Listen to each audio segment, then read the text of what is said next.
Magandang gabi, Luzon, Visayas at Mindanao. Naglabas ng arrest warrant laban kay Senador Jinggoy Estrada para sa kasong graft ang Sandigan Bayan 2nd Division. Kaugnay yan ang pagtanggap umano ni Estrada na mahigit 500 milyong pisong kickback mula sa mga proyekto ng Department of Public Works and Highways. Agad ding nagpiansa sa Estrada sabay giit na walang katotohanan ang mga paratang laban sa kanya. Nakatutok si Joseph Morong live mula sa Sandigan Bayan. Joseph? Naglabas na nga ng warrant of arrest para sa kasong graft itong 2nd Division ng Sandigan Bayan laban kay Senador Jinggoy Estrada para dun sa kasong graft na kinakaharap niya dito. Kaya nagpiyansa siya ng 90,000 pesos para sa kanyang pansamantalang kalayaan.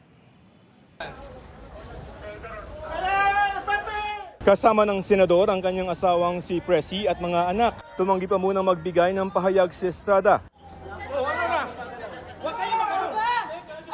Saglit na nagkagulo na magkagitgitan ang security at media na nakatutok sa senador. Naipit pa sa komosyon ang bunsong anak ng senador na si Jill na yapos-yapos ng kanyang ina. Pumunta sa korte si Estrada para dito na siya iproseso. Dito na rin siya kinuna ng kanyang mga fingerprint ng tauhan ng PNP-CIDG. Nagbayad ng 90,000 pesos na piyansa si Estrada para sa kinakaharap niyang kasong graft, kaugnay ng umano'y pagkakamal niya ng 573 million pesos na kickback mula sa mga proyekto ng DPWH. Kasabot niya umano at co-accused din niya sa kaso sa Sandigan Bayan 2nd Division si dating DPWH Secretary Manuel Bonoan. Sumipot din sa korte si Bonoan bagaman naging mailap ito sa media. Nabigo ang kampo ni Estrada na maharang ang warrant of arrest sa 2nd Division kahit pa naghain ito ng motion na huwag itong ilabas dahil may mga paglabag daw sa due process para sa senador. Gusto sana ng kampo ni Estrada na ang korte ang magtimbang kung may sapat na dahilan o probable cause para isampa ang kaso.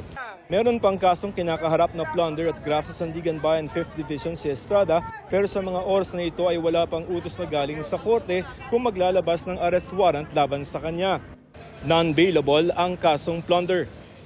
Sa isang pahayag, maring itinanggi ni Estrada ang mga paratang laban sa kanya na wala raw batayan at katotohanan.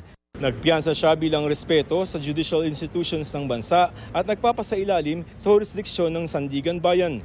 Ang kanyang pagpiyansa ay isa sa mga legal remedy na pwede niyang gawin sa ilalim ng justice system ng bansa at balak niya raw gamitin ang mga ito para ipagtanggol ang kanyang sarili at linisin ang kanyang pangalan. Umaasa raw siya sa patas sa pagtrato, due process at walang kinikilingang pagdinig. Ngayong maghapon ay nagkaroon tayo ng pagkakataon na makakuha ng reaksyon pa dito kay Senador Estrada at ayon sa kanya ay papasok siya sa Lunes sa Senado kung saan alam naman natin na mainit ang issue ng liderato sa Senado. Narito ang kanyang payag.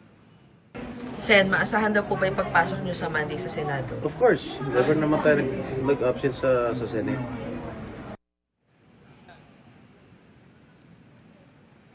Ngayon, Maris, ay walang naging desisyon ang 5th Division naman ng Sandigan Bayan na may hawak ng plunder na non-bailable at graft. Kaya sa araw na ito ay walang lumabas na arrest warrant. Hindi natin alam kung darating yan sa susunod na Lunes. Maris.